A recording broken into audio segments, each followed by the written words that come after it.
Thank you. Our next presentation is Ms. Karen Vidler, from the Partnership Coordinator from the North Queensland Dry Tropics. Karen's asked me to not do the autobiography because she'll do the introduction, so please put your hands for Karen and the team from the North Queensland.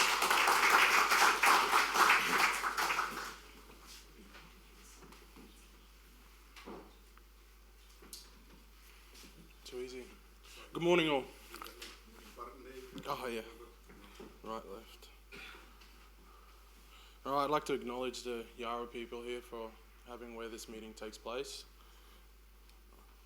and all and other Indigenous First Nations people here today along with us.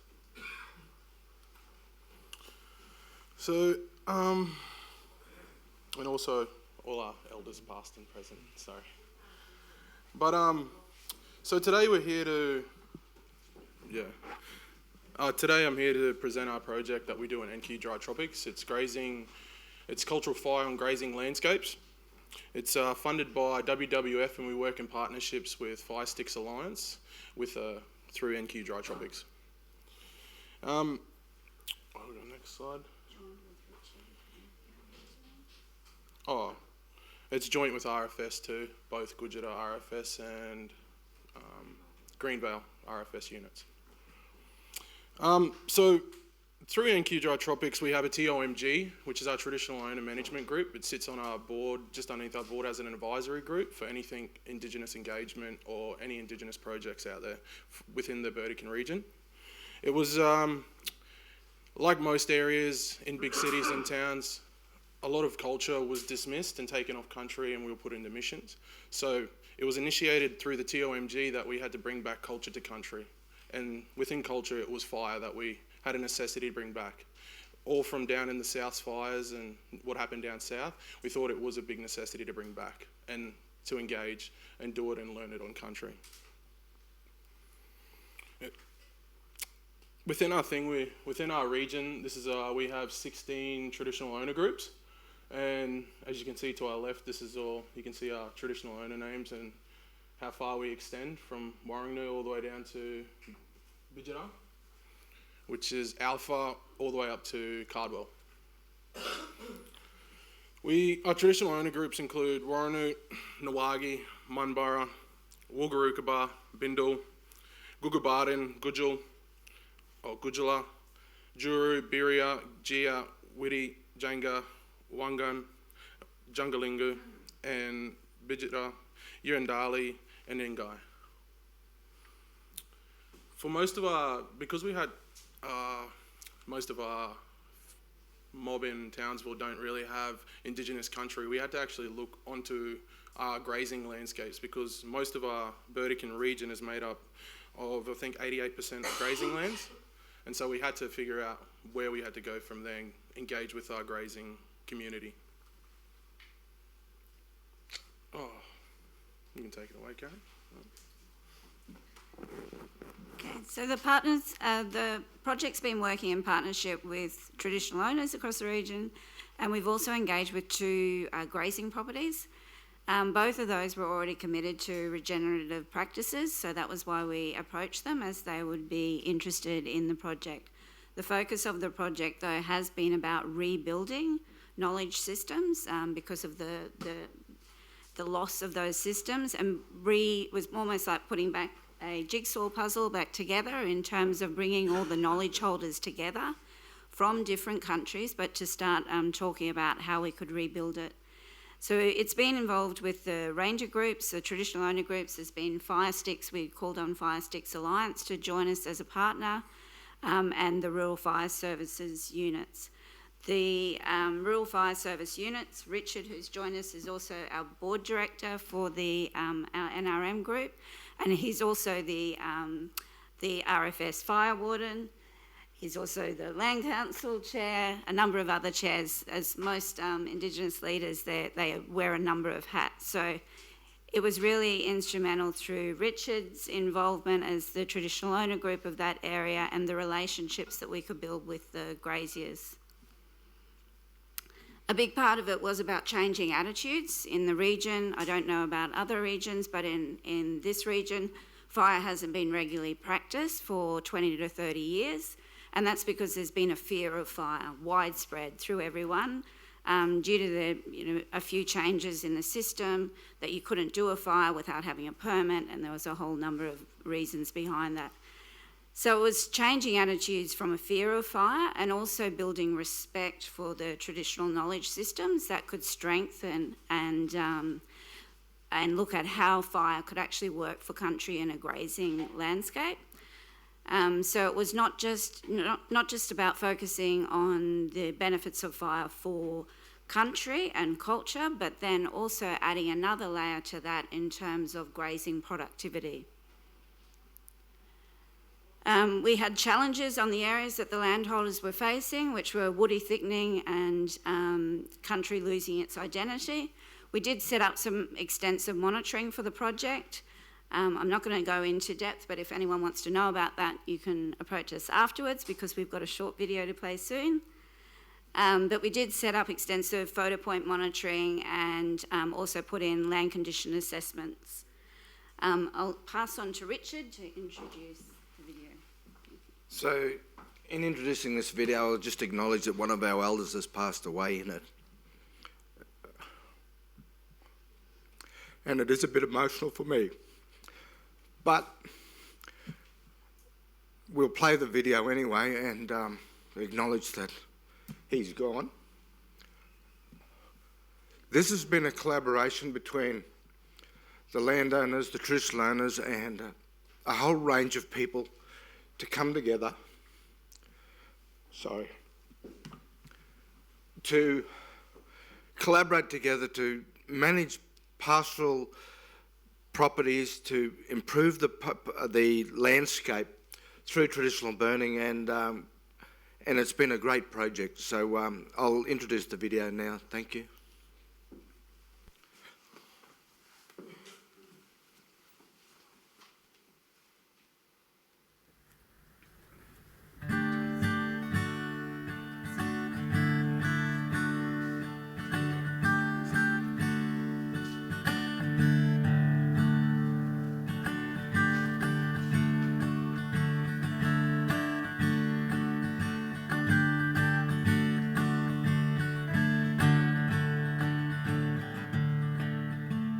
So I'm fourth generation farmer here.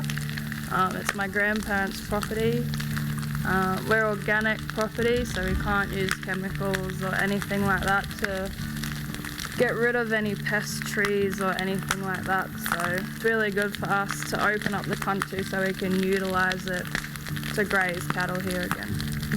So we're working with the traditional owners in Greenvale and a part of this country. So we've known them for a while now, so it's really good to be able to work with them. The aim of this is to reclaim the land for the farmers so that they've got more land to work.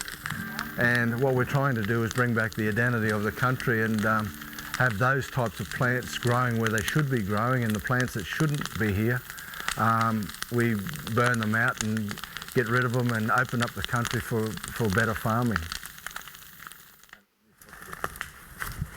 Yeah, and we're coming out here where this thickening's occurring, and if we look underneath, there's just leaf litter here, and this is kind of the problem we have, where we have all this leaf litter on the ground, and these little trees they're just making the leaf litter. They're trying to create an environment where they can thrive, but this is what we're trying to avoid, where land becomes unusable and you can't walk through here.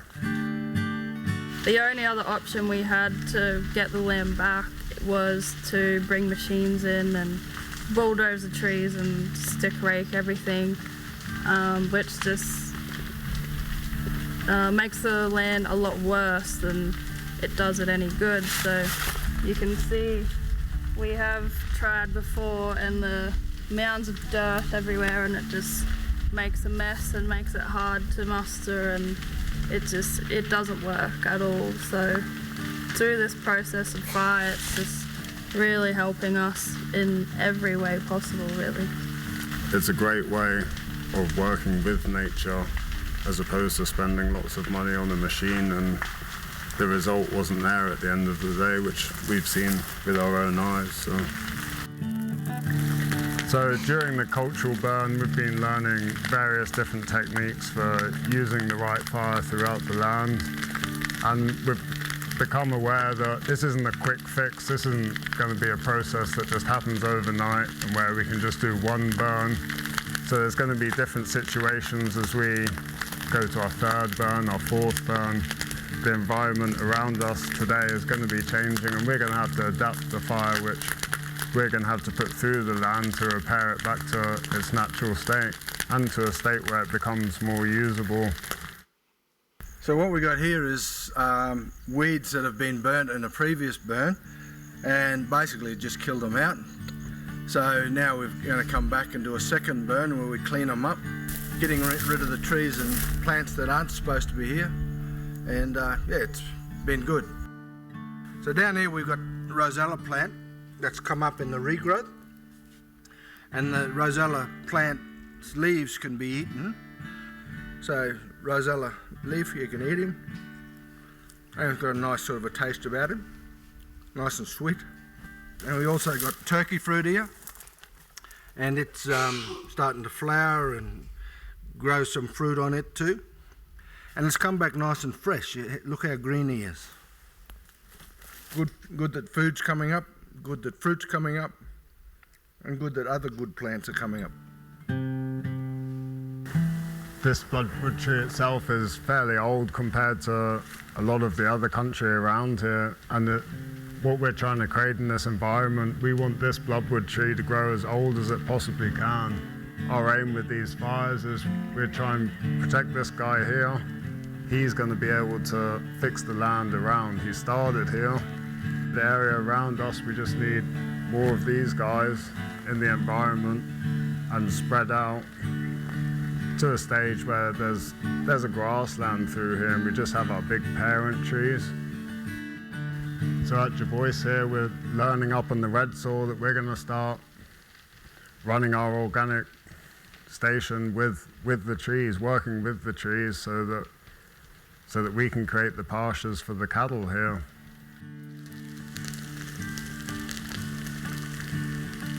This is Harry, one of the traditional owners of the land here. So how do you think our first burn went with the... I think it went quite well. I mean, from the first time. Yep. It's cleared up a lot of country and gave you a little bit of grazing land. It's been good. It's definitely changed the land. Yes, it's... From when we were first here. It's changed. It got rid of a lot of that rubbish stuff. Yep. And yeah, at least you got a bit of green pick here and there. So, you know, further up the road we do a few more big burns. Yep. And that should be really, really good. As a first response for this first burn, the ground cover's it's been phenomenal. It's all fresh and green, and yeah, it's all palatable feed, which the cattle are straight into. They knew what was happening before we did, so they were straight here. Yeah, just a bit of fire. Absolutely, yeah, it's like nature. They just drew to it. Yeah. Well, in my young days around here, they tried planting different seeds and everything, and it never worked. Yep. Because they needed fire. Yeah. And this time we just had that bit of fire, and there it is. Yeah. It's coming up everywhere. It is, eh? And it's just amazing what a bit of fire can do. So we'll probably look after you from when you need us, we'll be here. That would be awesome. Yeah. Yeah. It's really exciting being here today to see the landowners, to see the local traditional owners working with WWF and fire sticks, trying to find ways of actually healing country, but doing it in a way that actually sustains us and builds productivity. It's helping to bring back that cultural knowledge around the use of fire in these landscapes. It's providing opportunities for traditional owners in terms of skilling, in terms of future employment opportunities, and it's helping landowners deal with some of the intractable problems that they've had to deal with for years in a very light touch way across the landscape. It's a pilot, I think, that I hope will build confidence in other land managers, and my dream is that we'll see cultural fire management as part of the toolkit of graziers and land managers in this part of the world. Final thoughts about this project is hopefully it can be a project which unites everyone and brings together lots of different people from different areas to learn about a common goal, which we have for using fire throughout our land in a sustainable way, which is going to help us in the long run through a continued effort from everyone involved.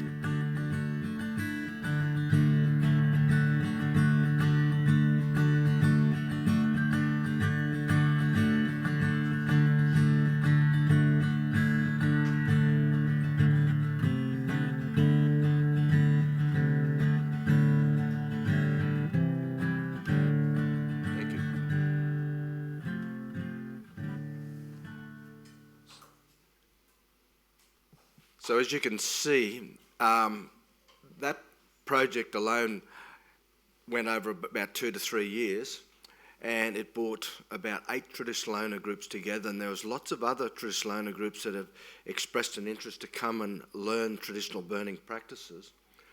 But it's the collaboration and the cooperation with the landowners that made that a success. They've opened up their country to the traditional burning activity, but then they also opened up their country for their grazing and other activities. When you can't even walk through the landscape because there's so many trees there, you can't do anything with it. And what they've worked out is that working with us as traditional owners and putting in those practices in place, they were able to open up their country. It's a bit more open and you can get through. And I enjoyed it yesterday when we went across to the peninsula and all the traditional owners are doing their mosaic burning on a larger scale than what we are, but it's the same practices that we're doing where we are, and it is opening up the country for better farming and grazing. So thanks everyone.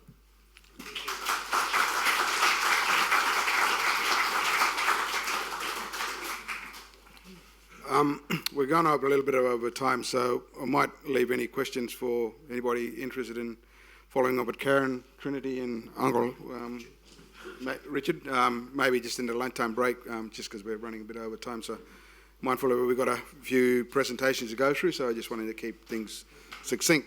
Thank you.